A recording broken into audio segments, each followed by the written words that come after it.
बघितले बरोबर. Multi threading बघतोय आपण. मल्टी थ्रेडिंग मध्ये आपण थ्रेड्स कसे क्रिएट करायचे ते बघितले बरोबर.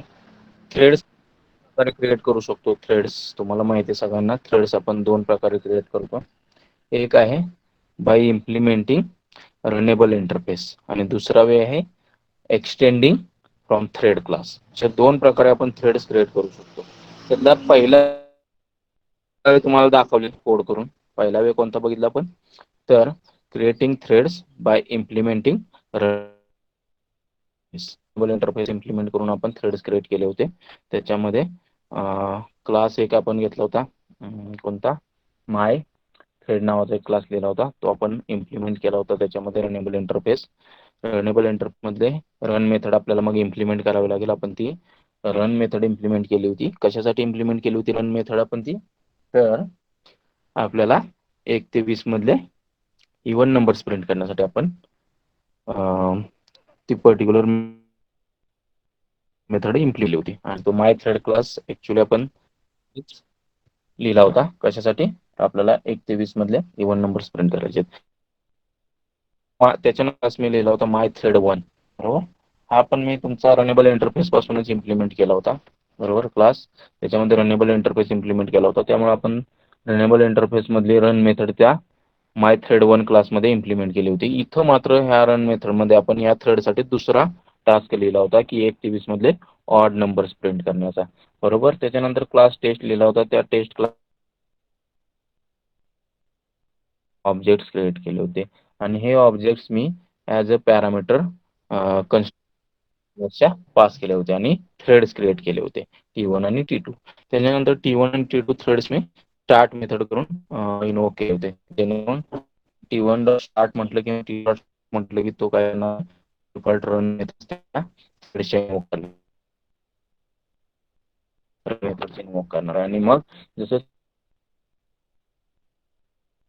एक्झिक्यूट केले जातील. म्हणजेच अल्टरनेटली CPU या दोन थ्रेड्सना टाइम अलोकेट करेल आणि त्याच्यानुसार मग बघा आता आपण काय करणार आहे की आपण थ्रेड्स क्रिएट करणार आहे. पण ते थ्रेड्स आपण कसे क्रिएट करणार आहे, तर by extending our thread class from Java dot lang dot thread class. ठीक आहे. मग बघूयात, मी एक क्लास लिहितोय क्लास थ्रेड 1 नावाचा.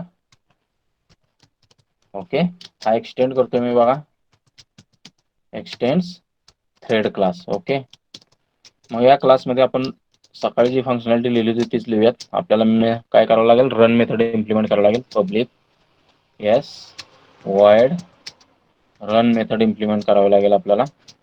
ओके, मग ह्या रन मेथडमध्ये मी काय करतोय, सकाळचाच कोड आपण लिहूयात, जेणेकरून आपल्याला काय करायचंय की बाबा इव्हन आणि ऑड नंबरच काम करायचंय.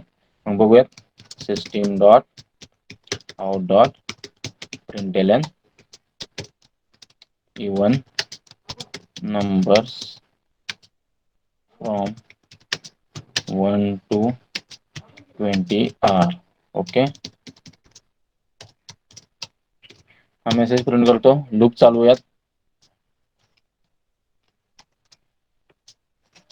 येस फॉर,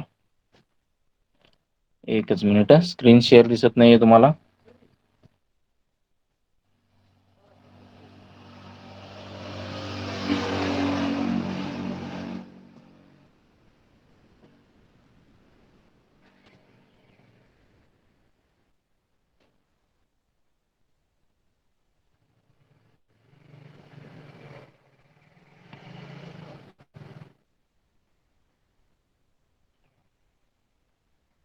बघा, मग मी काय करतोय आता, आपल्याला काय करायचंय की बाबा आपल्याला काय करायचं, थ्रेड्स क्रिएट करायचे. पण जसं मगाशी आपण रनेबल इंटरफेस वापरून थ्रेड्स क्रिएट करत होतो, तसं न करता आपल्याला थ्रेड जे क्रिएट करायचे आहेत ते by extending from thread class करायचे. मग त्यासाठी मी क्लास थ्रेड 1 नावाचा क्लास लिहितोय. तो एक्सटेंड करतोय मी थ्रेड क्लास पासून. थ्रेड क्लास हा तुमचा जावा डॉट लँग पॅकेजचाच पार्ट आहे बरोबर. त्याच्यानंतर मी रन मेथड इम्प्लिमेंट करतोय, पब्लिक वाईड रन. ह्या रन मेथडमध्ये आपण ह्या थ्रेडसाठी काय जॉब असाइन करणार आहे, तर even numbers from 1 to 20 find out करायचे आणि ते प्रिंट करायचे. मग सकाळी प्रमाणेच आपण फॉर लूप लिहूयात. Integer I is equals to 1 comma I is less than or equals to 20 comma I plus plus. Okay. आणि आतमध्ये चेक करूयात, काय चेक करावं लागेल आपल्याला, if I modulo 2 is equals to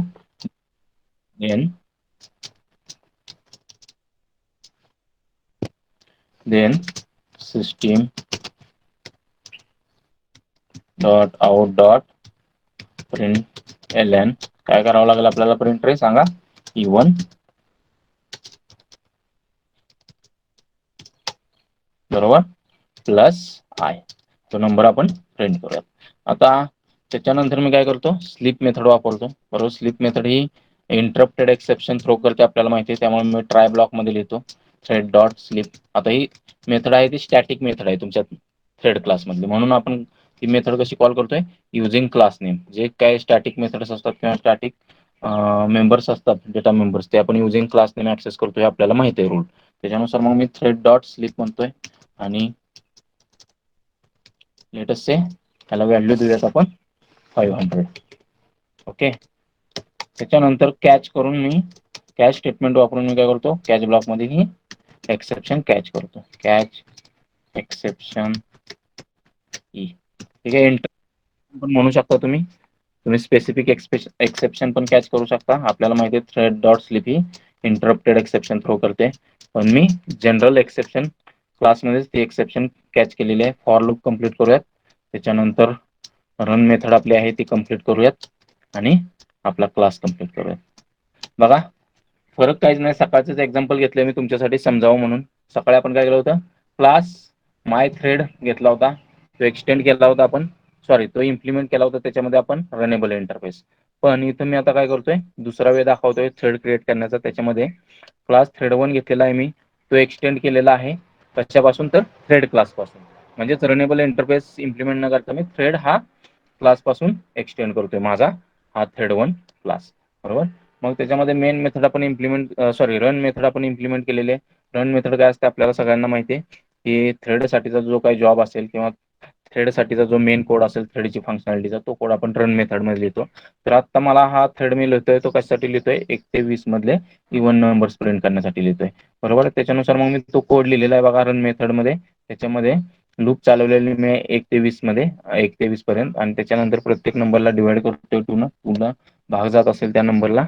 बरोबर, तर आपण म्हणू शकतो की तो नंबर E1 आहे आणि आपण तो प्रिंट केलेला आहे. असाच मी आता दुसरा क्लास लिहितोय बघा, दुसरा क्लास. त्याच्यानंतर स्लीप मेथड वापरलेला आहे की जेणेकरून हा एवढा मिली सेकंड साठी काय केला जाईल, हा थ्रेड स्लीप स्टेट मध्ये जाईल. बरोबर, आणि जो काही नेक्स्ट दुसरे थ्रेड्स असतील त्यांना सीपीयू प्रोसेस करू शकेल. ठीक आहे, हे अशा पद्धतीने हा क्लास लिहून झालेला आहे माझा. आता नेक्स्ट क्लास लिहितोय मी. बरोबर, सेम असणार आहे तो पण क्लास येस थ्रेड 2 म्हणतोय मी त्याला. ओके, हा पण एक्सटेंड करायचा आपल्याला, एक्सटेंड थ्रेड क्लास पासून. ओके, त्याच्यानंतर ह्याच्यामध्ये पण आपल्याला मेन मेथड काय करायचे, सॉरी रन मेथड आपल्याला मेन येते सारखं, रन मेथड आपल्याला काय करायची, इम्प्लिमेंट करायची. मग करूयात पब्लिक येस वाईड रन, आणि ही मेथड आपल्याला कशासाठी तिथे इम्प्लिमेंट करायची, तर ऑड नंबर प्रिंट करण्यासाठी. मग पुन्हा मी मेसेज प्रिंट करतो बघा, system dot out dot println odd numbers are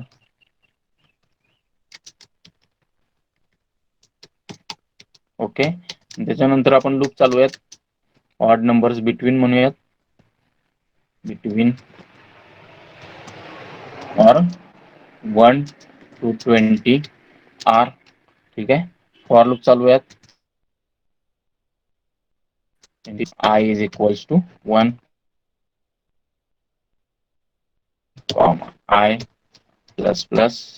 okay, आतमध्ये आता काय करायला लागेल आपल्याला, नंबरला 2 ने भाग जात नसेल तर तो नंबर ऑड असेल तो प्रिंट करावा लागेल. मग ते चेक कसं करूयात, इफ स्टेटमेंट वापरूयात, if i mod 2 not equals to 0 then system dot out dot println, system dot out dot println odd okay, plus i. Odd number print करायचा आपल्याला. त्याच्यानंतर पुन्हा मी स्लिप मेथड वापरतो. स्लिप मेथड आपल्याला माहिती आहे इंटरप्टेड एक्सेप्शन थ्रो करते, म्हणून मी ट्राय ब्लॉक मध्ये लिहितोय. आणि स्लिप मेथड ही थ्रेड क्लास मधली स्टॅटिक मेथड आहे, म्हणून आपण ती युजिंग क्लास नेम कॉल करतोय. Thread dot slip 500. याला पण मी 500 मिली सेकंड साठी स्लिप स्टेट मध्ये टाकतो. त्याच्यानंतर हा जो एक्सेप्शन थ्रो करणार आहे ती कॅच करतो युजिंग पॅरेंट क्लास एक्सेप्शन. ठीक आहे, आणि कॅच ब्लॉक मात्र मी ब्लँक ठेवतो. ठीक आहे, आणि जो आपला फॉर लूप आहे तो क्लोज करूया. त्याच्यानंतर रन आपण क्लोज ऑलरेडी केलेला आहे. फॉर क्लोज आहे, रन क्लोज आहे, आणि आपला क्लास पण क्लोज आहे. अशा पद्धतीने हा दुसरा क्लास पण आपण एक्सटेंड केलेला आहे थ्रेड क्लास पासून थ्रेड टू. त्याच्यामध्ये रन मेथड लिहिली. या रन मेथड मध्ये आपण ह्या थ्रेड साठीचा जो टास्क आहे तो लिहिलेला आहे. ह्या थ्रेड साठीचा टास्क आहे त्यानं 1 ते 20 मधले ऑड नंबर्स प्रिंट करायचे. ओके, मग बघूयात तिसरा एक क्लास लिहूयात. Class, let us say, sorry, class is a keyword, it should be small case. Class my thread demo, my thread demo class लिहूयात. ओके, त्याच्यामध्ये मेन मेथड लिहितो मी public static void main string args. Okay, आता main method close करून घेतो, class close करून घेतो. आता मी काय करतोय बघा, हे जे दोन क्लासेस आपण लिहिलेत त्यांचे ऑब्जेक्ट क्रिएट करतो. ऑब्जेक्ट कशी क्रिएट करणार, thread 1 t1 equals to new thread 1. Okay, so our first thread will be created. Create second thread, thread 2 t2 equals to new thread 2. Okay, दुसराही थ्रेड क्रिएट झालेला आपला. आता मी काय करतोय, थ्रेड्स रनेबल स्टेटमध्ये टाकतो युजिंग t1 डॉट स्टार्ट. ही method काय करेल, t1 ची रन मेथड इम्प्लिसिटली कॉल करेल. ओके, t2 डॉट स्टार्ट हा पण सेम करेल, रन मेथड इन्व्होक करेल. ओके, सेव्ह करूयात. क्लास कोणत्या नावाने सेव्ह करूयात, my thread demo dot Java. My thread demo dot Java. My thread demo dot Java save केलेला आहे बघा. माय थ्रेड हा तिसरा क्लास लिहिलेला आहे. त्याच्यामध्ये फक्त मी जे आपण थ्रेड्स लिहिले होते क्लासेस, थ्रेड 1 आणि थ्रेड 2 त्यांचे ऑब्जेक्ट क्रिएट केलेत आणि त्यांच्या स्टार्ट मेथड कॉल केलेत, जेणेकरून त्यांच्यासाठी ते रनेबल स्टेटमध्ये जातील आणि त्यांच्या रन मेथड्स काय केल्या जातील, कॉल केल्या जातील. आणि सीपीयू त्यांना अल्टरनेट टाइम अलोकेट करेल t1 आणि t2 थ्रेड्सला, आणि त्याच्यानुसार ते थ्रेड्स रन केले जातील. मग आउटपुट आपल्याला काय बघायला मिळते बघूयात. काय करतो मी, कमांड प्रॉम्प्ट ओपन करतोय. ओके, आणि मी जातोय ई ड्रायव्हर नेहमीप्रमाणे. त्याच्यानंतर ऑनलाईन जावा फोल्डर्स मध्ये जातो. इथं कमांड फायर करूयात जावा सी कंपाइल करण्यासाठी my thread demo dot Java. Compile करूयात, रन झालेला आहे, कंपाइल झालेला आहे, सॉरी, रन करूयात. त्याच्या अगोदर स्क्रीन क्लिअर करून घेतो. Java my thread demo. Okay, run करूयात, बघूयात. Odd numbers 1 to 20 are, even numbers from 1 to 20 are. Okay, बघा, ऑड 1 प्रिंट झाला, even 2, odd 3, even 4, odd 5, even 6, त्याच्यानंतर odd 7, even 9, odd 10, sorry, even 10, odd 11. म्हणजेच alternate त्यांना time allocate झालेला आहे. पहिला थ्रेड कोणता रन केला त्यानं, ऑडवाला. पहिला थ्रेड कोणता रन केला त्यांनी, ऑडवाला. ऑडवाला आपला क्लास कोणता आहे, थ्रेड 2. म्हणजे हा T2 थ्रेड त्याने पहिला रन केला. कोणता, T2 थ्रेड त्यांनी पहिला रन केला. आणि त्याच्यानंतर T2 थ्रेडला जो काय केला होता सीपीयूनी, तो स्लीप स्टेटमध्ये आपण इथे 500 मिली सेकंड साठी टाकल्यानंतर त्याने T1 थ्रेड एक्झिक्यूट केला. त्याच्यानंतर पुन्हा T1 500 मिली सेकंड साठी ज्यावेळेस स्लीपमध्ये आपण टाकला, त्याच्यानंतर पुन्हा अल्टरनेटली T2, पुन्हा T1, असं त्यांनी अल्टरनेट एक्झिक्यूट केलेले आहेत. बघा तुम्हाला आउटपुट अल्टरनेट बघायला मिळते, odd even odd even odd even odd even odd even. पण आता मी टाइम सपोज बघा, जो टाइम स्लिप मध्ये दिलेला आहे, सपोज पहिल्या थ्रेडला मी 200च देतो मिली सेकंड आणि दुसऱ्या थ्रेडला मी लेटेस्ट से 1000 देतो. ओके, काय होणार आहे, कुठला थ्रेड फास्ट मध्ये कंप्लीट होणार आहे एक्झिक्युशन, तर T1. का तर त्याला जो आपण स्लिप केलेला आहे तो खूप कमी पिरियडसाठी केलेला आहे, 200 मिली सेकंडसाठी. आणि हा जो तुमचा नेक्स्ट थ्रेड आहे T2, त्याला आपण स्लिप केलेलं ते 1000 मिली सेकंडसाठी. त्यामुळं सगळ्यात पहिलं कोणता एक्झिक्यूट होईल, कंप्लीट होईल एक्झिक्युशन, तर T1 थ्रेडचं. म्हणजे थ्रेड 1 क्लासमध्ये जो रन मेथड लिहिला आहे तो अगोदर एक्झिक्यूट होईल, त्याच्यानंतर T2चं एक्झिक्युशन कंप्लीट होईल. मग आउटपुट पुन्हा बघूयात, कंपाईल करतो तुमच्यासाठी एकदा. Javac my thread demo dot Java. Okay, compile झालेला आहे. क्लिअर करतो स्क्रीन, रन करतो. Java my thread demo. बघा बघा आता मात्र त्याने E1चं जे आहे म्हणजे T1 थ्रेडचं आहे त्याचं एक्झिक्युशन फास्ट मध्ये केलंय बघा. म्हणजे तो अगोदर आपलं एक्झिक्युशन संपणार आहे, त्याचे 1 ते 20 मधले इव्हन नंबर प्रिंट करून होणार, तरी पण तुमचा ऑड एक्झिक्युशन मध्येच आहे. तरी पण तुमचा ऑड मात्र अजून एक्झिक्युशन स्टेट मध्येच आहे बघा. मग ऑड नंबर्स 1 to 20 आर पहिलं प्रिंट केलं, even numbers from 1 to 20 are, त्याच्यानंतर ऑड पहिला नंबर प्रिंट केला, त्याच्यानंतर इव्हन नंबर बघा 2 4 6 8 10 प्रिंट झाले, त्याच्यानंतर ऑड नंबर प्रिंट झाला, पुन्हा इव्हन नंबर 12 14 16 18 आणि 20 प्रिंट झालेत, आणि मग पुन्हा ऑड नंबर सगळे प्रिंट झालेत. कळालं कळालं का? ओके, कसं थ्रेड्स साठी सीपीयू टाइम अलोकेट करतो आणि कसे थ्रेड स्विच केले जातात एक्झिक्युशनसाठी, हे समजलंय का मला सांगा चॅट बॉक्समध्ये. आणि हा जो वे आहे थ्रेड क्रिएट करण्याचा तो आपण एक्सटेंड करतोय थ्रेड क्लास पासून, रनेबल इंटरफेस इम्प्लिमेंट करत नाहीये, तर एक्सटेंड करतोय आपण थ्रेड क्लास पासून. मगाचंच एक्झाम्पल घेतलं जेणेकरून सोपं जाईल अंडरस्टँडिंगसाठी. फरक काय होता, मग रनेबल आपण ज्यावेळी इम्प्लिमेंट केला थ्रेडमध्ये, तर रनेबल ज्यावेळी आपण इंटरफेस इम्प्लिमेंट करतो त्यावेळी आपल्याला काय करायला लागत होतं, तर त्या क्लासचे ऑब्जेक्ट्स क्रिएट करायला लागत होते आणि ते ऑब्जेक्ट्स पुन्हा थ्रेड क्लासच्या कन्स्ट्रक्टरला ॲज अ आर्ग्युमेंट पास करायला लागत होते, बरोबर. इथं मात्र आपल्याला थ्रेड क्लासच्या वेळी त्या क्लासचे ऑब्जेक्ट क्रिएट करून आपल्याला ते थ्रेड क्लासच्या कन्स्ट्रक्टरला पास करावं लागतं त्याचा आर्ग्युमेंट, आणि त्यावेळी मग तो थ्रेड बनतो. आणि त्याच्यानंतर आपण मेथड्स कॉल केल्या होत्या T1 डॉट स्टार्ट आणि T2 डॉट स्टार्ट. इथं मात्र आपण डायरेक्टली त्या क्लासेसचे ऑब्जेक्ट्स क्रिएट केलेले आहेत आणि त्यांच्यावरच मेथड T1 डॉट स्टार्ट आणि T2 डॉट स्टार्ट इन्व्होक केलेले आहेत. ठीक आहे, okay.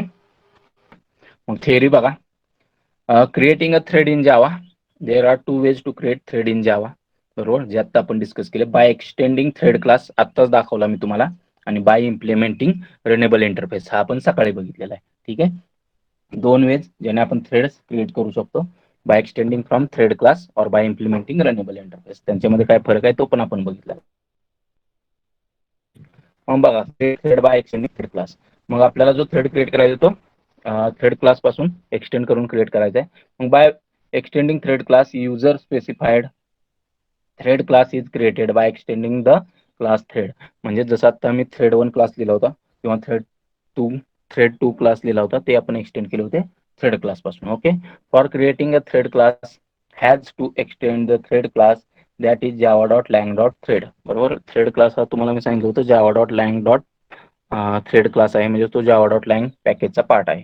The class should override the run method, बरोबर, जे आपल्याला माहिती आहे का, तर बाबा थ्रेडसाठीचं जे काही कोड असेल किंवा थ्रेडमध्ये जी काही फंक्शनॅलिटी आपण लिहिणार आहे किंवा जो सब प्रोसेस आपण लिहिणार आहे थ्रेडमध्ये, ती सब प्रोसेससाठीचा कोड आपल्याला रन मेथडमध्ये लिहावा लागतो. म्हणजे ज्यावेळी थ्रेड ॲक्च्युअलमध्ये एक्झिक्यूट होतं त्यावेळी ती थ्रेडची रन मेथड एक्झिक्यूट होते, आणि ज्यावेळी आपण स्टार्ट मेथड थ्रेडवर कॉल करतो त्यावेळी ॲक्च्युअली काय केलं जातं, इंटरनली तुमची रन मेथड इन्व्होक केली जाते. आपण रन मेथड सेपरेटली कॉल करत नाही, बरोबर. रन मेथड ही इम्प्लिसिटली कॉल केली जाते ज्यावेळी तुम्ही थ्रेडची स्टार्ट मेथड कॉल करता. स्टार्ट मेथड कॉल करता त्यावेळी तुमचा थ्रेड हा रनेबल स्टेटमध्ये जातो, आणि ज्यावेळी त्याला सीपीयू एक्झिक्युशन टाइम अलोकेट करतो त्यावेळी त्यातली रन मेथड एक्झिक्यूट केली जाते. मग बघा, the functionality that is expected by the thread to be executed is written in run method, बरोबर. The functionality that is expected by the thread to be executed is written in run method. म्हणजेच त्या थ्रेडसाठीचा code functionality काय असेल ती run मेथडमध्ये आपण लिहितो.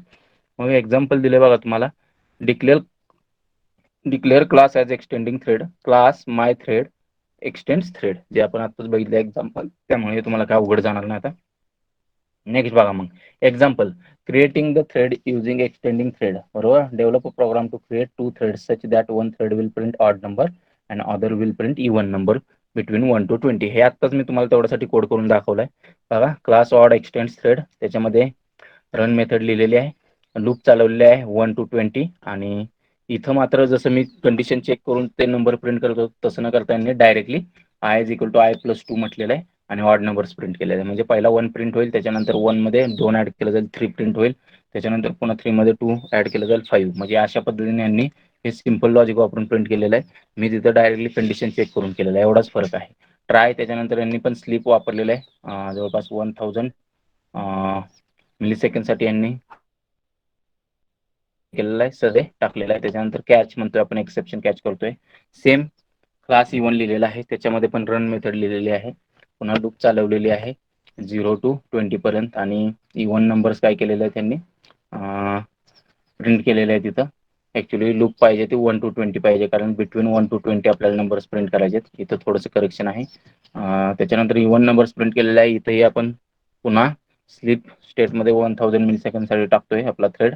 त्याच्यानंतर कॅच आपण केलेलं आहे, एक्सेप्शन, ओके, हे आपण क्लासमध्ये. त्याच्यानंतर ऑड इवन क्लास दिलेला आहे, त्याच्यामध्ये दोन्ही क्लासचे आपण ऑब्जेक्ट्स क्रिएट केलेले आहेत. ऑडचा ओ ऑब्जेक्ट क्रिएट केलेला आहे, इवन क्लासचा ई ऑब्जेक्ट क्रिएट केलेला आहे, आणि त्यांच्यावर आपण ओ डॉट स्टार्ट आणि E dot even methods call केले आहेत, आणि त्याच्यानुसार तुम्हाला आउटपुट बघायला मिळेल, जे आत्ताच आपण स्टडी केलंय. ठीक आहे. मग बघा, difference between creating thread by extending thread class and runnable interface. मग ह्या दोघांमध्ये एक्झॅक्टली फरक काय आहे, की बाबा थ्रेड क्लास वापरल्यावर मला काय बेनिफिट मिळतील, का रनेबल इंटरफेस वापरल्यावर मला बेनिफिट मिळतील, हे आपल्याला स्टडी करायचंय. दोघातला कोणता बेस्ट वे आहे की जे यूज करून आपण थ्रेड्स क्रिएट करू शकलो पाहिजे, तर ते स्टडी करायचं आपल्याला. तर सगळ्यात पहिला बघा, लेफ्ट साईडला तुम्हाला दिसतो इम्प्लिमेंट्स रनेबल, म्हणजेच जो थ्रेड आपण क्रिएट करणार आहे थ्रेड क्लास, तो ॲक्च्युअलमध्ये ज्यावेळी आपण इम्प्लिमेंट करतो रनेबल इंटरफेस पासून, त्यावेळी आपल्याला काय काय गोष्टी बघायला मिळतात ते बघा. इम्प्लिमेंट्स रनेबल केलं तर no overhead of additional methods, म्हणजे तुम्हाला ॲडिशनल मेथडचा ओव्हरहेड नाही, फक्त इंटरफेसमध्ये जी रन मेथड आहे तेवढीच फक्त तुम्हाला इम्प्लिमेंट करावी लागेल. दुसरा, separates the task from the runner, बरोबर. जो काही टास्क आहे तो रनर पासून सेपरेट करण्याची फॅसिलिटी तुम्हाला इंटरफेस प्रोव्हाइड करतो. त्यानंतर best object oriented programming practice, म्हणजेच हे सगळ्यात best object oriented programming practice आहे की ज्याच्यामध्ये थ्रेड तुम्ही रनेबल इंटरफेस इम्प्लिमेंट करून क्रिएट करता. त्याच्यानंतर maintenance of the code will be easy, बरोबर. म्हणजेच जो रनेबल इंटरफेस इम्प्लिमेंट करून जो थ्रेड त्याचं मेंटेनन्स असणार आहे कोडचं, ते इझी असणार आहे, का तर इंटरफेस फक्त काय असणार आहे, इम्प्लिमेंट केलेला असणार आहे आपण, आणि त्याच्यामध्ये फक्त रन मेथड आपल्याला त्या क्लासमध्ये इम्प्लिमेंट करायचं आहे, त्यामुळे कोड मेंटेनन्स इझी असणार आहे. Next, represents the more generalize task, बरोबर, रनेबल पासून. Improve the reusability of code, आणखी काय बेनिफिट आहे रनेबल वापरण्याचा, तर रियुजेबिलिटी ऑफ कोड इम्प्रूव्ह होती. त्याच्यानंतर लूज कपलिंग असतं, बरोबर. इंटरफेस वापरतं त्यामुळे लूज कपलिंग असतं कोडिंगमध्ये तुमच्या प्रोग्राममध्ये. आणि त्याच्यानंतर you can extend any other class, आणि आणखी रनेबल इंटरफेस वापरल्याचा बेनिफिट काय मिळतो, सपोज तुम्हाला आणखी दुसऱ्या कोणत्या क्लासपासून तुमचा क्लास एक्सटेंड करायचा असेल तरी पण तुम्ही तो एक्सटेंड करू शकता. आणि इकडं दुसरं आपल्याला बघायचं मग, थ्रेड क्लास काय म्हणतात ते बघायचंय. जसं की एक्सटेंड थ्रेड म्हटलंय, तर पहिला ओव्हरहेड ऑफ ॲडिशनल मेथड्स, जसं की इंटरफेसमध्ये फक्त रन मेथडच डिक्लेअर केलेली होती किंवा ॲबस्ट्रॅक्ट मेथड होती, तेवढीच आपल्याला इम्प्लिमेंट करायला लागायची. तसं नाही, मात्र तुमच्या थ्रेड क्लासमध्ये ज्या बाकीच्या मेथड्स आहेत त्यांचा ॲडिशनल ओव्हरहेड आहे. त्याच्यानंतर doesn't separate the task from runner, इथं तुम्हाला प्रॉपर सेपरेशन बघायला मिळणार टास्कचं. त्याच्यानंतर not a good object oriented programming practice, म्हणजे थ्रेड क्लास पासून जर तुम्ही थ्रेड क्रिएट करत असाल एक्सटेंड करून, तर हे गुड प्रोग्रामिंग प्रॅक्टिस नाहीये. त्याच्यानंतर maintenance of code will be tough, जो कोड आहे तो मेंटेन करण्यासाठी टफ जाणार आहे. त्याच्यानंतर represent the thread specific task, बरोबर. जो काय थ्रेड स्पेसिफिक टास्क असतील, बरोबर, ते इथं आपण प्रॉपर दाखवू शकतो. Doesn't improve the reusability of code, improve होणार नाही. त्यानंतर टाईटली कपल्ड आहे हे, का तर आपण एक्सटेंड करतोय दुसऱ्या क्लास पासून, आणि you can't extend any other class, का तर आपल्याला माहिती आहे Java supports only single inheritance or multi level inheritance. त्यामुळं एकदा का तुम्ही क्लास एक्सटेंड केला तुमचा थ्रेड क्लास हा थ्रेड क्लास पासून, तुमचा कस्टम थ्रेड क्लास हा थ्रेड क्लास पासून एक्सटेंड केला की तुम्ही दुसऱ्या कोणत्याही क्लास पासून तुमचा कस्टम थ्रेड क्लास एक्सटेंड करू शकत नाही. हा एक थोडासा ड्रॉबॅक आहे त्याचा. ठीक आहे. तर हे समजलंय का सांगा मला जरा. बघायचं आपल्याला थ्रेड प्रायोरिटी आणि इट्स मेथड्स. बरोबर. मग मी तुम्हाला सांगितलं होतं की जावामध्ये जे थ्रेड्स क्रिएट केले जातात त्यांना एक प्रायोरिटी असाइन केली जाते. बरोबर आहे की त्या प्रायोरिटीमुळे ऍक्च्युअलमध्ये तुमचा जो काय म्हणतो आपण एक्झिक्युशन सिक्वेन्स आहे थ्रेडचा, बरोबर, किंवा ऑर्डर, बरोबर, ती शेड्यूल केली जाते सीपीयू कडून. बरोबर. कशानुसार केली जाते तर प्रायोरिटीनुसार. ज्या थ्रेडची प्रायोरिटी जास्त आहे, बरोबर, त्याला प्रायोरिटी जास्त दिली जाईल बाकीच्या थ्रेड्स पेक्षा. मग तेच बघायचं आपल्याला. Thread priority in Java each thread is assigned a priority which affects the order in which it is scheduled for running. बरोबर आहे. जसं की बाबा एखाद्या थ्रेडला मॅक्स प्रायोरिटी आहे. मॅक्स प्रायोरिटी म्हणजे जसं खाली तुम्हाला व्हॅल्यू 10 दिसते. एखाद्या थ्रेडला मिन प्रायोरिटी आहे, म्हणजे मिन प्रायोरिटी म्हणजे 1. तर हे 2 थ्रेड्स असतील तर त्यातला पहिला थ्रेड जो एक्झिक्युशनसाठी घेतला जाईल तो असणार आहे तुमचा मॅक्स प्रायोरिटी 10 वाला. का तर बाबा ज्या थ्रेडची प्रायोरिटी जास्त असेल त्याला सीपीयू फर्स्ट प्रायोरिटी देईल. म्हणजेच in Java each thread is assigned a priority which affects the order in which it is scheduled for running. बरोबर. Threads of same priority are given equal treatment by Java scheduler. Threads of same priority are given equal treatment by Java scheduler. जे आता आपण मगाशी बघितलं की ज्यावेळी मी आतापर्यंत आपण कोणत्याही थ्रेडला प्रायोरिटी देत होतो का? नाही. फक्त आपण त्यांना स्लीप करत होतो पर्टिक्युलर टाइम पिरियड पुरतं. म्हणजेच ज्यावेळी स्लीपमध्ये मी दोघांनाही सेम व्हॅल्यू देत होतो 500 त्यावेळी जे थ्रेड एक्झिक्यूट होत होते ते कन्करंटली होत होते, एका पाठोपाठ एक. बरोबर. एका पाठोपाठ एक होतं. म्हणजे पहिला थ्रेड एक्झिक्यूट झाला की लगेच दुसरा व्हायचा, दुसरा झाला की पुन्हा पहिला व्हायचा, पुन्हा दुसरा व्हायचा. ह्या सिक्वेन्समध्ये एक्झिक्यूट होत होते. का तर त्या थ्रेडची प्रायोरिटी सेम होती. आपण प्रायोरिटी कुठेही दिली नव्हती आणि ज्यावेळी कोणतीही प्रायोरिटी आपण देत नाही त्यावेळी ते थ्रेड्स सेम लेवलला असतात. म्हणजे एका लेवलचे थ्रेड्स. मग त्यांची डिफॉल्ट जी प्रायोरिटी असेल ती असेल. डिफॉल्ट प्रायोरिटी मला वाटतं की नॉर्म प्रायोरिटी असते. ठीक आहे. मी ते बघून सांगेन तुम्हाला. डिफॉल्ट ज्यावेळी आपण थ्रेडला प्रायोरिटी असाइन करत नाही त्यावेळी कोणती प्रायोरिटी असते थ्रेडला ते मी तुम्हाला बघून नंतर कन्फर्म करून सांगेन. तर असं कन्सिडर करा की आता जे थ्रेड्स आपण लिहिले होते त्या दोघांनाही सेम प्रायोरिटी होते. का तर आपण कुठेही प्रायोरिटी दिलेली नव्हती. सेट प्रायोरिटी मेथड वापरली नव्हती कुठेही. आणि स्पेसिफिकली आपण त्या थ्रेडसाठी प्रायोरिटी सेट केली नव्हती. त्यामुळं सीपीयू त्यांना जो टाइम अलोकेट करायचा तो काय करायचा? इक्वल, किंवा त्यांना जी प्रायोरिटी द्यायचा ती इक्वल द्यायचा. त्यामुळे पहिला थ्रेड एक्झिक्यूट झाला की लगेच दुसरा एक्झिक्यूट करायचा, दुसरा झाला की पुन्हा पहिला करायचा, पुन्हा पहिला झाला की दुसरा करायचा. म्हणजे त्यांना प्रायोरिटी इक्वल, त्यांना काय म्हणतो आपण ट्रीटमेंट इक्वल दिली जायची तुमच्या कडून. म्हणजे ज्यावेळेला ते दोघं काय करायचा, जावा शेड्यूलर त्या दोघांना इक्वल प्रायोरिटी किंवा इक्वल ट्रीटमेंट द्यायचा. का तर त्यांची प्रायोरिटी सेम असल्यामुळे. पण तेच आपण काय केलं पुन्हा स्लीप मेथडमध्ये मी एकाला 200 व्हॅल्यू दिली, दुसऱ्याला 1000 व्हॅल्यू दिली. त्या केसमध्ये मात्र जो 200 स्लीपवाला आहे तो फास्ट एक्झिक्यूट झाला 1000 पेक्षा. ठीक आहे. पण इथं प्रायोरिटीचं काही घेणं देणं नाहीये, स्लीप मेथडमुळे झालं ते.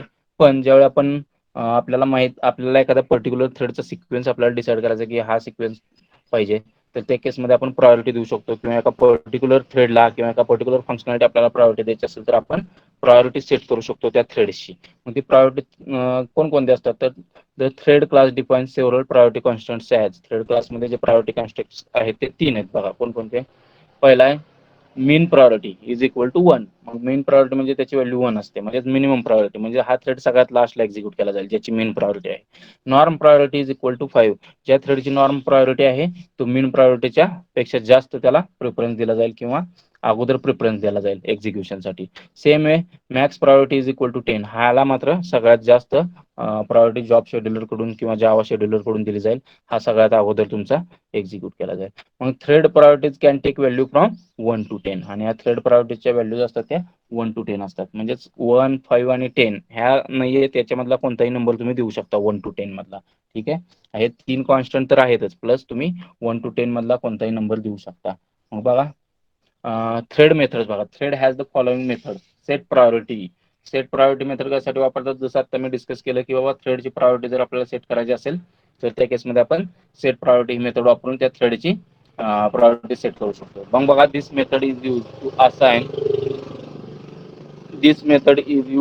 Assign new priority to the thread. म्हणजे जी काही डिफॉल्ट प्रायोरिटी आहे ती तुम्हाला चेंज करायची असेल थ्रेडची आणि त्याला नवीन प्रायोरिटी द्यायची असेल तर तुम्ही सेट प्रायोरिटी मेथड वापरू शकता. आणि पुन्हा ही मेथड आहे ती स्टॅटिक मेथड आहे, म्हणून थ्रेड डॉट सेट प्रायोरिटी म्हटले. आणि प्रायोरिटी व्हॅल्यू पुन्हा गेट प्रायोरिटी मेथड आहे बघा. It obtain the priority of the thread and returns integer value. Integer thread dot get priority. आता करंट काय प्रायोरिटी आहे थ्रेडची हे पण आपल्याला बघायला मिळू शकतं गेट प्रायोरिटी मेथड थ्रू. बरोबर आहे. ह्या मेथड्स आहेत सेट प्रायोरिटी आणि get priority. Set priority through आपण जी काय प्रायोरिटी असेल थ्रेडची ती चेंज करू शकतो. गेट प्रायोरिटी थ्रू जी काय आता करंट व्हॅल्यू आहे प्रायोरिटीची ती आपण रीड करू शकतो. ठीक आहे. मग बघा असाइनिंग थ्रेड प्रायोरिटीज. मग थ्रेड प्रायोरिटीज कशा दिल्या जातात त्याचं एक एक्झाम्पल दिलेलं आहे. कशी थ्रेड प्रायोरिटी असाइन करायची तर बघा, class new thread implements runnable. Runnable interface वापरून आपण काय करतोय थ्रेड क्रिएट करतोय. मग बघा थ्रेड टी इथं एक थ्रेड क्लासचा एक इन्स्टन्स व्हेरिएबल घेतलेला आहे टी. त्याच्यानंतर स्ट्रिंग एन एक आहे स्ट्रिंग. त्याच्यानंतर पब्लिक न्यू थ्रेड म्हणजेच कन्स्ट्रक्टर लिहिलेलं आहे. त्याच्यामध्ये 2 पॅरामीटर पास केलेले आहेत इंटिजर प्राय आणि स्ट्रिंग नेम. आता त्यातला एन जो आपला इन्स्टन्स व्हेरिएबल होता स्ट्रिंग त्याला आपण नेमची व्हॅल्यू असाइन केलेली आहे. आणि टी आहे जो आपला थ्रेड इन्स्टन्स व्हेरिएबल थ्रेड क्लासचा, त्याला आपण ऑब्जेक्ट क्रिएट करून पॉईंट केलेला आहे. म्हणजेच बघा T is equal to new thread आणि त्याला आपण पास केलंय धिस. म्हणजे ह्या क्लासचा जो ऑब्जेक्ट असेल तो पास केलेला आहे आणि नेम ही जी स्ट्रिंग आहे ती पास केलेली आहे. ओके. त्याच्यानंतर टी डॉट सेट प्रायोरिटी जी व्हॅल्यू पास केली होती आपण प्राय नावाची कन्स्ट्रक्टर मध्ये, ती व्हॅल्यू यूज करून आपण प्रायोरिटी सेट केलेली आहे ह्या थ्रेडची. बरोबर. हा जो थ्रेड आपण आता क्रिएट केला बरोबर त्याची प्रायोरिटी आपण T dot set priority method वापरून सेट केलेली आहे. आणि ती कशाला सेट केलेली आहे तर कन्स्ट्रक्टरला जो प्रायची व्हॅल्यू पास केलेली आहे ती व्हॅल्यूनी सेट केलेला आहे. त्यानंतर system dot out dot println thread आणि टी आणि तो आपण थ्रेड काय केलेला आहे प्रिंट केलेला आहे. त्यानंतर रन मेथड लिहिलेली आहे पब्लिक वॉइड रन. बरोबर. रन मेथड मध्ये बघा आपण काय केलेलं आहे for integer I is equal to 100. त्याच्यानंतर टर्मिनेशन कंडिशन ब्लँक आहे त्यामुळं हा इन्फिनिटली रन होईल आय मायनस मायनस. त्याच्यानंतर try system dot out dot println thread plus N. Thread हा एक मेसेज आपण प्रिंट करतोय आणि एन म्हणजे स्ट्रिंग जी पास केली होती ती आपण प्रिंट करतोय. ओके.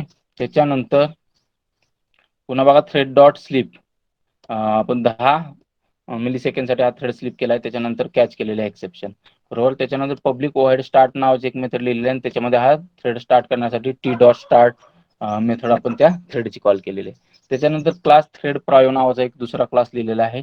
त्याच्यामध्ये मेन मेथड लिहिलेला आहे public static overhead main string ARGS. ठीक आहे. त्या आणि हा मेथड आपण थ्रोज इंटरप्टेड एक्सेप्शन थ्रो करतो असं त्याच्या मेथडच्या सिग्नेचर मध्ये आपण सांगतोय. बरोबर. मग थ्रेड डॉट करंट थ्रेड म्हणजेच आता करंट जो थ्रेड आहे म्हणजेच कोणता थ्रेड थ्रेड प्रायो. थ्रेड प्रायो हा पॅरेंट थ्रेड आहे आणि हा न्यू थ्रेड आहे तो तुमचा काय असणार आहे चाइल्ड थ्रेड असणार आहे. बरोबर. म्हणजेच ह्या थ्रेड मधून हा थ्रेड आपण नवीन क्रिएट करतोय न्यू थ्रेड. मग हा थ्रेड डॉट करंट थ्रेड म्हणजेच हा थ्रेड प्रायो. बरोबर. Thread dot set priority 10 dot set priority 10 म्हणजेच ह्या करंट थ्रेडची प्रायोरिटी आपण सेट केली 10 ला म्हणजेच मॅक्स प्रायोरिटी. जे आता आपण व्हॅल्यू 3 बघितल्या मॅक्स प्रायोरिटी. त्याच्यानंतर दुसरं कुठली व्हॅल्यू बघितली होती आपण मीन प्रायोरिटी आणि नॉर्म प्रायोरिटी. त्यातली हा जो करंट थ्रेड आहे की ज्याच्या थ्रू आपण हा न्यू थ्रेड आपण काय करणार आहे कॉल करणार आहे किंवा न्यू करणार आहे त्याची जी प्रायोरिटी आहे ती आपण हायर सेट केली आहे 10 ला सेट केलेली आहे बघा. बरोबर. त्याच्यानंतर न्यू थ्रेड म्हणजे हा क्लास आहे बघा न्यू थ्रेड जो आपण थ्रेड क्लास क्रिएट केलेला आहे आणि इम्प्लिमेंट केलेला runnable interface. ABC equals to new thread म्हणजेच त्याचा ऑब्जेक्ट क्रिएट केलेला आहे त्याला व्हॅल्यू पास केली 7 काय असणार हो ही तर प्रायोरिटीची व्हॅल्यू असणार आहे. आणि ABC ही नेमची स्ट्रिंग पास केलेली आहे ते इथे प्रायोरिटी 7 इज नेम ABC. मग इथं सेट केलं जाईल ते नंतर काय क्लासचा तो पास केला जाईल याला आणि हे जे नाव आलं आहे ते सेट केलं जाईल.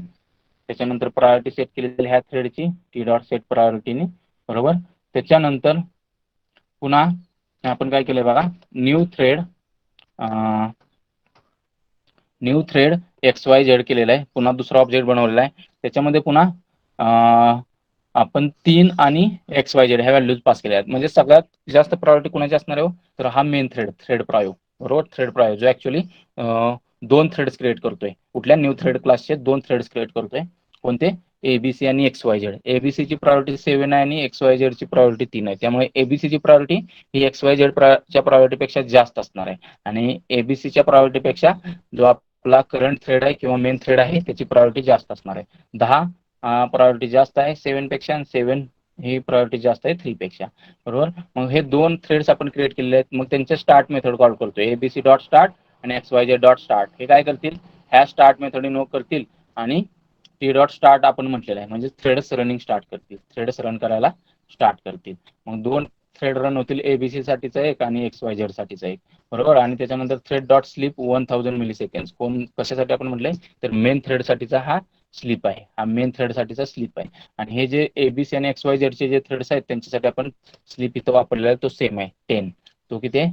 सेम आहे. आणि त्याच्यानंतर आपण म्हणलो system dot out dot println main thread एक्झिटिंग.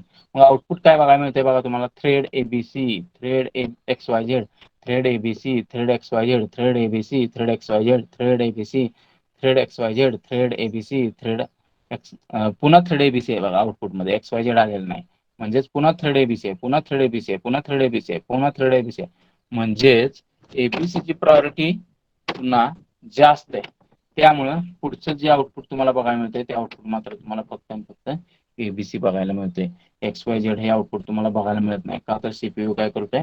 Maximum time हा 7 प्रायोरिटी असलेल्या थ्रेडला जास्त प्रायोरिटी देतोय. त्यामुळं एबीसी हा thread X Y Z thread पेक्षा जास्त प्रायोरिटी मिळवतोय. त्यामुळे आउटपुटमध्ये तुम्हाला एबीसी जास्त वेळा प्रिंट झालेलं बघायला मिळते.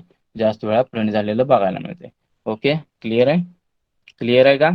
हा प्रोग्राम तुम्हाला एक्झिक्यूट करून दाखवू का? ठीक आहे. बघा मग.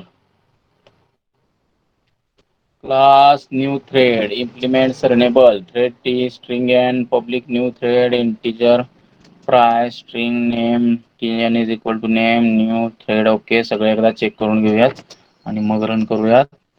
Public void run for integer I is equal to 100. ठीक आहे. Minus minus try thread and statement 8 thread dot sleep catch. Okay. start. Okay. thread 5 was interrupted exception. Thread dot current thread dot set priority. Okay. Statement 1, statement 2, statement 3, abc dot start x dot start thread dot sleep. Okay. ठीक आहे. Save करूयात मग. Save करतो मी. Check केलेला आहे code मी. Thread prio dot जावा.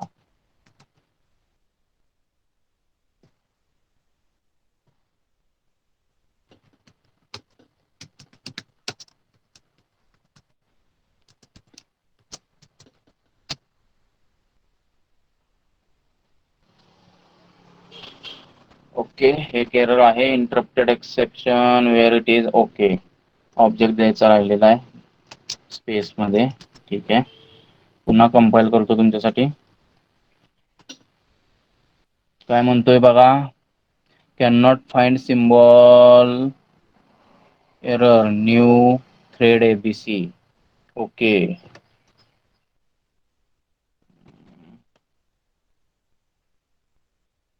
New thread ABC.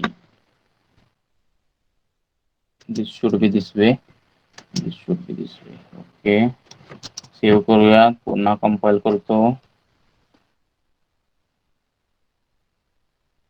Code run करतो तुमच्यासाठी. जावा थ्रेड प्रायो. हे बघा आउटपुट काय बघायला मिळते तुम्हाला. अरे यार आउटपुट थांबत नाही. कंट्रोल सी करतो म्हणजे आउटपुट बघायला मिळेल. हे बघा आउटपुट काय आलंय? Thread ABC, thread X Y Z, thread ABC, thread X Y Z, thread ABC, thread X Y Z, thread ABC, thread X Y Z, thread ABC, thread X Y Z. बघा बघा output काय बघायला मिळते तुम्हाला. ABC x Y Z, ABC x Y Z. Output change कुठं होतंय का? ABC x Y Z, ABC x Y Z, ABC x Y Z, ABC x Y Z. ठीक आहे. ऍक्च्युली हे आउटपुट आहे एबीसी एक्स वाय झेड. तो अल्टरनेटच घेतोय. ठीक आहे. म्हणजे डिपेंड्स. आउटपुट व्हेरी होऊ शकतो तुमच्या ह्याच्यावर. पण जनरली आउटपुट जे येतंय ते असं येतंय की पहिला थ्रेड एक्झिक्यूट होतोय हायर प्रायोरिटीवाला जो आहे एबीसी, त्याच्यानंतर मीन प्रायोरिटी ज्याची 3 आहे तो थ्रेड आहे. अशा पद्धतीने हे आउटपुट एक्झिक्यूट होतंय. तर हे आउटपुट समजलंय का बघा. ठीक आहे, जे आपल्याला इथं आउटपुट प्रोव्हाइड केलं त्याच्यापेक्षा वेगळं आहे. आउटपुट वेगळं येऊ शकतं, depends on CPU, how CPU is going to allocate or schedule that particular threads. त्याच्यानुसार जे काही जावा शेड्यूलर आहे त्याच्यानुसार हे आउटपुट येणार आहे. त्यामुळे इथं जे आउटपुट आहे ते आपल्या आउटपुटपेक्षा वेगळं आहे. इथं मॅक्सिमम एबीसी जास्त वेळापर्यंत झालेला आहे. But depends, again depends on Java scheduler. ठीक आहे, पण एक आयडिया आली असेल तुम्हाला की कसं काम करतं. थ्रेड प्रायोरिटी एबीसी जास्त असल्यामुळे तो पहिला प्रिफरन्स त्याला दिला गेला. सपोज मी प्रायोरिटी चेंज करून बघूयात आपण कोडमध्ये या. जसं की हा एबीसी थ्रेड होता त्याला आपण प्रायोरिटी देऊयात लेट अस से 3 आणि जो आपला XYZ थ्रेड होता त्याला प्रायोरिटी देऊयात 7. बघूयात आता पहिला कोणता एक्झिक्यूट झाला पाहिजे. मला वाटतंय मॅक्स थ्रेडवाला जास्त प्रायोरिटीवाला म्हणजे XYZ पहिला झाला पाहिजे असं मला वाटतंय. बघूयात, लेट अस सी जावा सी थ्रेड प्रायो.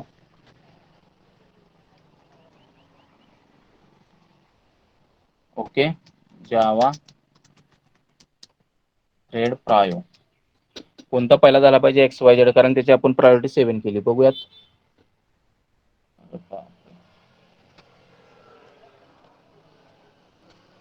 हे बघा, पहिला आउटपुट जे आलंय ते थ्रेड XYZ घेतलाय त्यानं, थ्रेड XYZ घेतलाय. हा तर जावा शेड्यूलरनी काय केलं, ज्याची प्रायोरिटी जास्त आहे त्याला पहिला जावा शेड्यूलरनी काय केला, एक्झिक्यूट केला. तो थ्रेड पहिला स्टार्ट केला एक्झिक्युशन XYZ.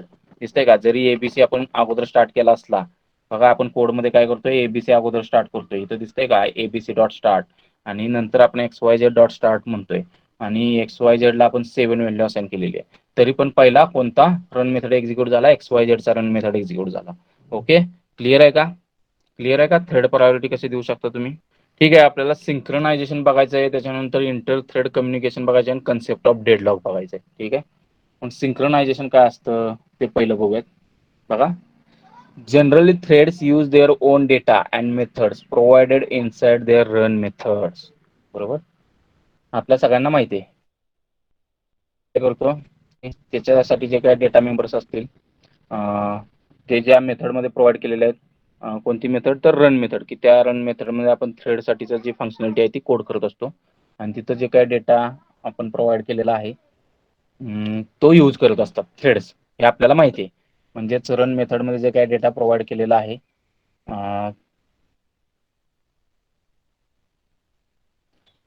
ते काय केलं जातात, थ्रेडकडून एक्झिक्यूट केले जातात, हे आपल्याला माहिती आहे किंवा यूज केले जातात असं म्हणा. बरोबर, but if we wish to use data and methods outside the threads run method they may compete for the same resources and may lead to serious problems.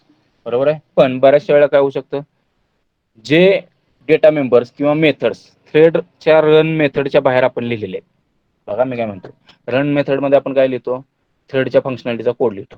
त्या फंक्शनॅलिटीचा जो काय आपण कोड लिहिलेला आहे त्या कोडमध्ये बऱ्याचशा वेळेला आपल्याला जे डेटा मेंबर्स आणि मेथड्स आपण रन मेथडमध्ये नाही लिहू शकत अशा बाहेरचे डेटा मेंबर्स आणि मेथड्सची गरज पडू शकते. त्या केसमध्ये काय होणार आहे की जो बाहेरचे डेटा मेंबर्स आहेत आणि मेथड जे बाहेर लिहिलेले आहेत आउटसाइड रन मेथड, बरोबर, त्याच्यासाठी जेवढे पण थ्रेड्स तुम्ही क्रिएट करताय त्या प्रोग्राममध्ये त्यांचं कॉम्पिटिशन चालू होऊ शकतं, येतंय का लक्षात? म्हणजेच किंवा थ्रेड 1 आहे, थ्रेड 2 आहे, थ्रेड बरोबर, थ्रेड 2 ची रन मेथड आणि थ्रेड 3 ची रन मेथड, ह्या तिघांना पण एक मेथड लागते बाहेरची मेथड डिस्प्ले नावाची. लेटेस्ट कन्सिडर की जी रन मेथड यूज करते, रन मेथडच्या कोडमध्ये ती डिस्प्ले मेथड आपण कॉल करतोय असं कन्सिडर करा.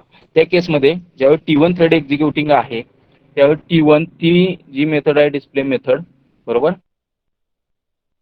करू शकतो, एक्झिक्यूट करू शकतो. त्याच वेळी T2 ला पण त्या डिस्प्ले मेथडची गरज पडू शकते किंवा T3 ला पण त्या डिस्प्ले मेथडची गरज पडू शकते, कारण हे थ्रेड्स कन्करंटली रन होत आहेत. बरोबर आहे, मग त्या केसमध्ये ह्या तिघांच्या मध्ये कॉम्पिटिशन लागू शकतो त्या डिस्प्ले मेथडसाठी, की कोण त्या डिस्प्ले मेथडचा पहिल्यांदा ओन करेल, ती डिस्प्ले मेथडचा ओनर बनेल आणि ती एक्झिक्यूट करेल. त्यासाठी या तिघांमध्ये काय होऊ शकतं, कॉम्पिटिशन चालू होऊ शकतं या थ्रेड्समध्ये.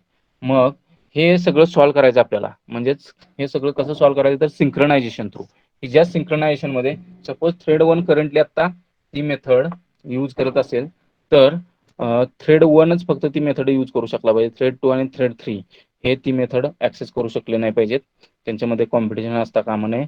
मग त्या मेथडला आपण सिंक्रोनाइज्ड मेथड बनवल्यामुळे काय होणार आहे की त्या मेथडचं लॉक त्या पर्टिक्युलर थ्रेड 1 पर्यंतच राहणार आहे किंवा त्या पर्टिक्युलर थ्रेड 1 कडे असणार आहे जोपर्यंत तो ती एक्झिक्यूट करतोय. त्याच्यानंतर ते लॉक तो ट्रान्समिट करणार आहे किंवा ट्रान्सफर केलं जाईल T2 थ्रेडला किंवा T3 थ्रेडला, जे थ्रेड्स वेटिंग स्टेटमध्ये आहेत त्या पर्टिक्युलर मेथडच्या एक्झिक्युशनसाठी. त्या थ्रेड्सला ते लॉक काय केलं जाईल, पास केलं जाईल. अशा पद्धतीनं आपण काय करू शकतो, सिंक्रोनायझेशन करू शकतो त्या मेथडचं, जेणेकरून ती पर्टिक्युलर मेथड सायमल्टेनियसली किंवा कन्करंटली वेगवेगळे थ्रेड्स ऍक्सेस करू शकणार नाहीत, तर ते सिरियली ऍक्सेस केली जाईल किंवा एक सिंक्रोनाइज्ड वे मध्ये ती पर्टिक्युलर मेथड थ्रेड्स कडून ऍक्सेस केली जाईल किंवा प्रोसेस केली जाईल. मग बघा, Java enables us to overcome this problem using technique known as synchronization. मग हा जो प्रॉब्लेम आहे की बाबा पर्टिक्युलर डेटा मेंबर्स किंवा मेथड जे रन मेथडच्या बाहेर लिहिलेले आहेत त्यांच्यामध्ये थ्रेड्ससाठी कॉम्पिटिशन लागू शकतं, ते आपण काय करू शकतो, अवॉइड करू शकतो युझिंग सिंक्रोनायझेशन. त्याच्यामध्ये आपण त्या पर्टिक्युलर मेथडला किंवा त्या पर्टिक्युलर डेटा मेंबर्सला सिंक्रोनाइज करू शकतो, जेणेकरून पर्टिक्युलर थ्रेड ज्यावेळी ती पर्टिक्युलर मेथड किंवा तो डेटा मेंबर ऍक्सेस करत असेल त्यावेळी त्याच्याकडे त्या पर्टिक्युलर मेथड किंवा डेटा मेंबरसाठी लॉक असेल आणि ते लॉक त्याच्याकडे ती मेथड किंवा तो डेटा मेंबर तो जोपर्यंत ऍक्सेस करतोय तोपर्यंत असेल. त्याच्यानंतर ते लॉक ट्रान्सफर केलं जाईल पुढचे थ्रेड जे वेटिंग स्टेटमध्ये आहेत त्या पर्टिक्युलर रिसोर्ससाठी, मेथडसाठी किंवा डेटा मेंबरसाठी. अशा पद्धतीनं आपण सिंक्रोनायझेशन करून कन्करंटली जो ऍक्सेस होणार आहे त्या पर्टिक्युलर मेथडचा तो अवॉइड करू शकतो किंवा डेटा मेंबरचा ऍक्सेस आपण काय करू शकतो, अवॉइड करू शकतो. For example, one thread may try to read a record from while another is still writing to the same file. However, when the method declared as synchronized, Java creates a monitor and hands it over to the thread that calls the method first time. मग अशा वेळी जावा synchronise कशा पद्धतीने हा problem solve करू शकतो, तर जावा monitor create करतो एक, आणि तो मॉनिटर काय करतो, hands it over to the thread that calls the method first. जो पहिल्यांदा ती मेथड कॉल करणार आहे त्याला तो मॉनिटर हँड ओव्हर करतो. बरोबर आहे. मग synchronize lock object code here is synchronize. बरोबर. मग आपल्याला काय बघायचंय, सिंक्रोनायझेशन कसं काम करतं. मग बघा, the object lock mechanism forces the following rules of synchronisation.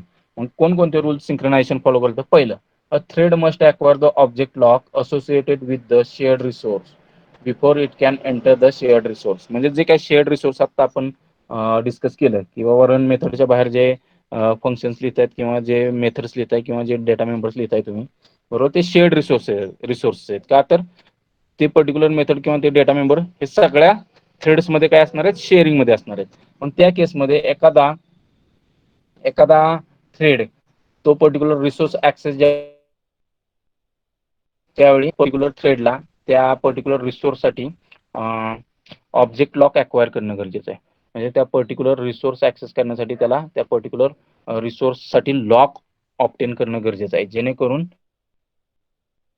तो ते पर्टिक्युलर ऑब्जेक्ट लॉक अक्वायर करेल त्याच वेळी तो पर्टिक्युलर रिसोर्स ऍक्सेस करू शकेल. मग बघा, the run time system इन्शुअर्स that no other thread can enter a shared resource if another thread already holds the object lock associated with the shared resource.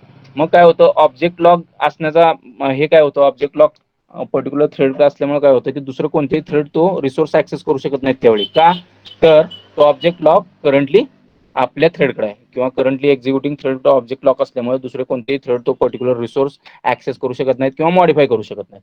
Okay. If a thread can not immediately acquire the object lock it is block, that is it must wait for the lock to become available. मग बऱ्याचशा वेळेला काय होतं की बरेचसे threads असतात त्यांना तो पर्टिक्युलर रिसोर्स पाहिजे असतो. बरोबर आहे. जसं की T1, T2 आणि T3 यांना एक पर्टिक्युलर रिसोर्स पाहिजे, मेथड आहे एक मेथड त्यांना पाहिजे. आता T1 ती मेथड काय करतोय, एक्झिक्यूट करतोय. म्हणजेच आता लॉक जे आहे ऑब्जेक्ट लॉक किंवा मेथड, त्याला आपण मेथड लॉक म्हणत किंवा ऑब्जेक्ट लॉक म्हणा, त्या मेथडसाठी जो ऑब्जेक्ट लॉक आता कोणाकडे आहे, T1 थ्रेडकडे आहे. त्यावेळी T2 ला पण ती मेथड एक्झिक्यूट करायची आणि T3 ला पण करायची. मग त्या केसमध्ये T2 आणि T3 आता तर ऑब्जेक्ट लॉक अक्वायर करू शकत नाही, का तर ते T1 कडे आहे, का तर ते T1 कडे आहे. त्यामुळे T2 आणि T3 काय असतील तर ब्लॉक स्टेटमध्ये असतील किंवा वेट स्टेटमध्ये असतील आणि ते वेट करत असतील की ते लॉक आपल्याला ऑब्जेक्ट लॉक आपल्याला मिळावं, T1 थ्रेडचं एक्झिक्युशन कंप्लीट व्हावं आणि त्याच्याकडून ते ऑब्जेक्ट लॉक आपल्याला मिळावं. यासाठी ते काय असतात, वेटिंग स्टेटमध्ये असतात किंवा ब्लॉक स्टेटमध्ये असतात. मग बघा, when a thread exit exits a shared resource, the runtime system ensures that the object lock is also handed over. म्हणजेच T1 थ्रेडनं आता एक्झिक्युशन कंप्लीट केलेलं आहे. मग रन टाइम सिस्टीम काय करते, जावा रन टाइम सिस्टीम, की आता जो ऑब्जेक्ट लॉक T1 कडे होता तो हँड ओव्हर करते. मग मे बी तो T2 ला दिला जाईल किंवा T3 ला दिला जाईल. अगेन बेस्ड ऑन प्रायोरिटी असेल किंवा वेट अगोदरपासून कोण करतोय किंवा जावा कोणता वेगळा अल्गोरिदम यूज करत असेल त्याच्यानुसार तो काय केला जाईल, त्या पर्टिक्युलर T2 किंवा T3 कडे तो ऑब्जेक्ट लॉक पास केला जाईल. If another thread is waiting for this object lock, it can proceed to acquire the lock in order to access the shared resource. म्हणजेच काय, if another resource if another thread is waiting for this lock, it can proceed to acquire the lock in order to access the shared resource. बरोबर आहे, जसं की T2 आणि T3. मग आता काय करतील, T1 कडून लॉक काय केलेलं, ज्यावरून टाइम सिस्टीम आता काढून घेतलेलं, त्याचं एक्झिक्युशन कंप्लीट झालेलं. आता तो त्या केसमध्ये T2 आणि T3 काय करतील, प्रोसीड करतील लॉक अक्वायर करण्यासाठी. मग बघा, the keyword synchronized and the lock forms the basis for implementing synchronized execution of code. बरोबर. मग सिंक्रोनाइज कीवर्ड आणि लॉक जे आपण आता डिस्कस केलं, ऑब्जेक्ट लॉक, बरोबर, हे दोघं ऍक्च्युअल मध्ये सिंक्रोनाइज एक्झिक्युशन इम्प्लिमेंटेशन करण्यासाठी रिस्पॉन्सिबल आहे. मग बघा, there are two different ways in which execution of code can be synchronize. मग दोन डिफरंट वेज आहेत की ज्याच्या थ्रू तुम्ही कोडचं एक्झिक्युशन सिंक्रोनाइज करू शकता. पहिला आहे तुम्ही सिंक्रोनाइज्ड मेथड वापरू शकता, दुसरा आहे सिंक्रोनाइज्ड ब्लॉक्स वापरू शकता. ठीक आहे, आपण बघणार आहे ते. मग सिंक्रोनाइज्ड मेथड बघा, एक एक्झाम्पल दिलेलं आहे तुम्हाला. In order to understand the concept of synchronization, just observe the program. Program बघा मग काय लिहिलेलं आहे. The program does not have any synchronization. Program आता कोणतंच सिंक्रोनायझेशन वापरत नाही. आपण क्लास ज्या बरोबर क्लास लिहिलेला आहे त्याच्यामध्ये डिस्प्ले नावाची मेथड लिहिलेली आहे. आपण स्ट्रिंग नेम इंटिजर मध्ये आपण नाव प्रिंट केलेलं आहे आणि नंबर पण आपण प्रिंट केलेला आहे. त्याच्यानंतर thread dot sleep method call केलेली आहे आणि ट्राय कॅच ब्लॉक मध्ये आपण लिहावं लागेल का तर इंटरप्टेड एक्सेप्शन थ्रो करतो स्लीप मेथड, ते आपण हँडल केलेलं आहे. आणि जो टाइम दिलेला आहे स्लीपसाठी मेथडसाठी तो आहे 1. तर क्लास न्यू थ्रेड लिहिलेला आहे आणि तो इम्प्लिमेंट करतो इंटरफेस. बरोबर. त्यानंतर आपण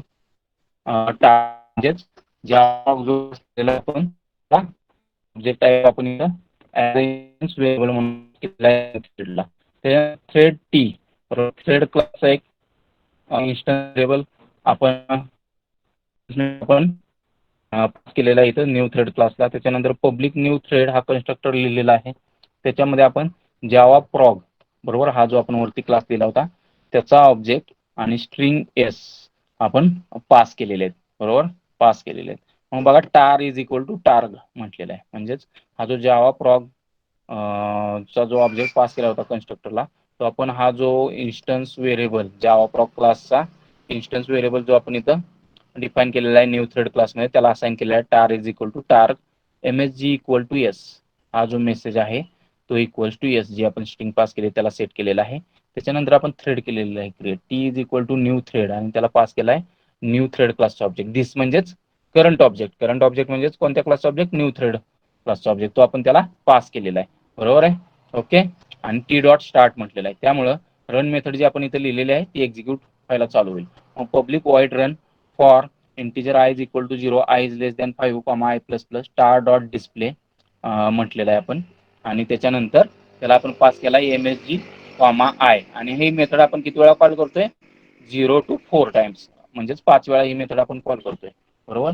त्याच्यानंतर क्लास सिंक्रोनायझेशन लिहिलेलं आहे. क्लास सिंक्रोनायझेशन लिहिलेलं आहे. त्याच्यामध्ये मेन मेथड लिहिलेली आहे आणि ती इंटरप्टेड एक्सेप्शन थ्रो करतो असं म्हटलेलं आहे. नंतर जावा प्रॉग म्हणजेच हा जो क्लास लिहिलेला आहे आपण त्याचा ऑब्जेक्ट क्रिएट केला आहे न्यू जावा प्रॉग. त्याच्यानंतर थ्रेड न्यू थ्रेड क्लासचा ऑब्जेक्ट क्रिएट केले 3, OB1 OB2 आणि OB3. म्हणजे हे 3 काय असणार आहे, तो तुमचे थ्रेड्स असणार आहेत. हे 3 काय असणार आहेत, तुमचे थ्रेड्स असणार आहेत. बरोबर. मग बघा, OB1 OB2 आणि OB3 तुमचे थ्रेड्स असणार. New thread OBJ comma first, new thread OBJ second, new thread OBJ third. आणि त्याच्यानंतर OB1 dot T dot join म्हटलंय आपण, OB2 dot T dot join म्हटलंय, OB3 dot T dot join म्हटलेलं आहे आपण. म्हणजेच काय आता होणार आहे की हे जे OB1 OB2 आणि OB3 चे जे थ्रेड्स असतील ते जॉईन स्टेटमध्ये असतील. बरोबर आहे. म्हणजेच आत्ता हे तिघं ऍक्च्युअली मध्ये हे तिन्ही थ्रेड्स कुठली मेथड कॉल करणार आहे? डिस्प्ले मेथड कॉल करणार आहे. म्हणजेच हे तिघं कोणत्या मेथडसाठी कम्प्लीट करतात? डिस्प्ले मेथडसाठी कम्प्लीट करतात. बरोबर, डिस्प्ले मेथडसाठी कम्प्लीट करतात. आउटपुट काय तुम्हाला बघायला मिळते बघा, first, second, third, third, second, third, second, first, second, first, third, first, second, third. मग ह्या केसमध्ये ऍक्च्युअलमध्ये काय होतं? कुठल्याच ऑब्जेक्टचं सिंक्रोनायझेशन नसल्यामुळे ही मेथड, जी डिस्प्ले मेथड आहे ती सिंक्रोनाइज नसल्यामुळे ती ऍक्च्युअलमध्ये कॉम्पिटिशन ती ह्या 3 थ्रेड्समध्ये स्टार्ट होते ह्या पर्टिक्युलर मेथडचं ओनरशिप किंवा एक्झिक्युशन मिळवण्यासाठी. बरोबर आहे, म्हणजे हे जे ऍक्च्युअलमध्ये 5 वेळा एक्झिक्यूट व्हायला पाहिजे, बरोबर, प्रत्येक थ्रेडसाठी ही डिस्प्ले मेथड 5 वेळा एक्झिक्यूट व्हायला पाहिजे. त्याच्यामध्ये MSG साठी जे फर्स्ट, सेकंड आणि थर्ड पास केलेलं आहे ते फर्स्ट 5 वेळा प्रिंट झालं पाहिजे. बरोबर, तर ते सिक्वेन्शियल झालं पाहिजे, ते होत नाही, ते होत नाही. हा प्रॉब्लेम तुम्हाला बघायला मिळतो. मग हा कोड मी तुम्हाला एक्झिक्यूट करून दाखवतो.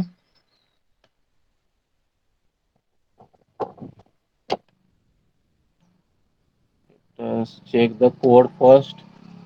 Java provide display integer num, okay, space द्यायला पाहिजे, string.out.println name, okay, try, red.sleep catch interrupted exception e, okay, new thread implement enable, okay, Java prog tar पाहिजे इथं, ओके, 30 जावा prog targ, त्याच्यानंतर string s, new thread t dot start, public void run, for integer I is equal to 0 I less than 5 I plus plus tar dot display msg I, okay, class synchronization, throws interrupted exception, java prog obj is equal to new thread ob1, new thread ob2, new thread ob3. Okay, that's all, I think. Okay, save it with synchronization dot java. Save as. Let us copy the name first so that will not make mistakes while saving. Save as synchronization.java. Let us go to all files, save it there. Okay, clear screen. Compile करतोय programme तुमच्यासाठी synchronization.java. Okay, compile झालेला आहे. Run करतो जावा synchronisation. बघा, third 0, first 0, second 0, second 1, third 1, first 1, third 2, second 2, first 2, third 3, second 3, first 3, second 4, third 4, first 4. ठीक आहे, sequence मध्ये झालंय, पण ते एका पाठोपाठ एक झालंय. सिंक्रोनाइज वापरल्यावर कसं होतं ते बघूयात आपण. ठीक आहे, पेज डाऊन करूयात. For this, we simply need to preset display methods definition with keyword synchronize, such as synchronized void display. बरोबर आहे, मग आउटपुट कसं बघायला मिळतंय बघूयात आपण. सिंक्रोनाइज्ड void display करून बघूयात आपण. सिंक्रोनाइज्ड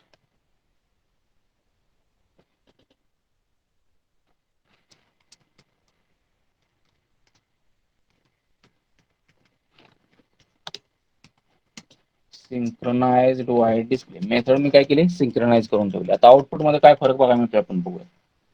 सेव्ह केलेला आहे मी, कंपाईल करतो एकदा. जावा सी सिंक्रोनाइजेशन डॉट जावा, जावा सिंक्रोनाइजेशन.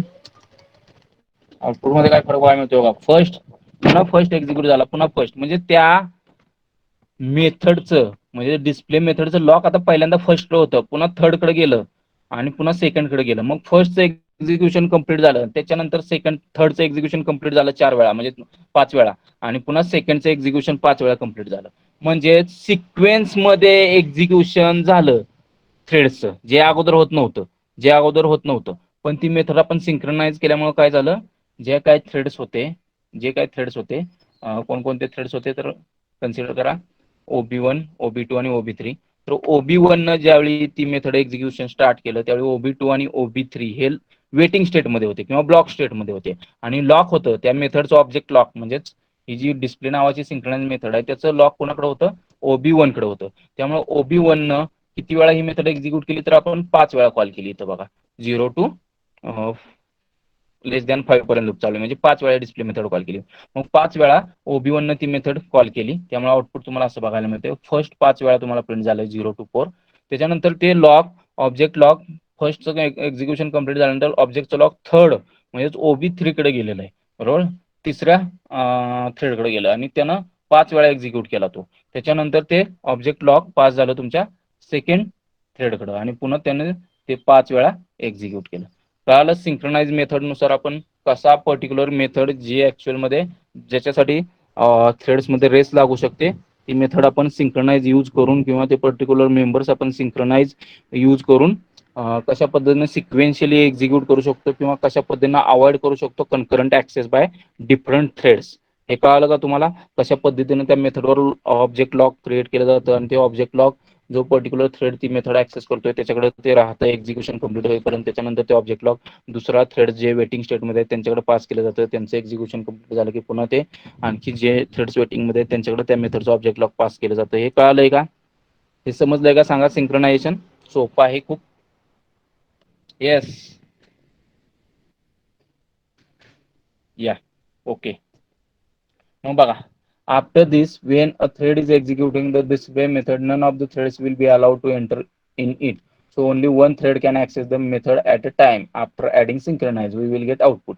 ठीक आहे. मी आता जे आउटपुट दाखवलं तशा पद्धतीचं आउटपुट तुम्हाला बघायला मिळेल. इथं थोडंसं वेगळं आहे, आपला जॉब शेड्यूलर थोडंसं वेगळं काम करतोय. ठीक आहे. मग बघा, कन्सेप्ट ऑफ डेडलॉक आहे. हे आत्ता नको घ्यायला, हे थोडंसं अवघड आहे समजायला तुम्हाला. सिंक्रोनायझेशन पर्यंत समजून घ्या सगळ्यांनी व्यवस्थित. सिंक्रोनायझेशन मध्ये काय डाऊट असतील तर विचारा.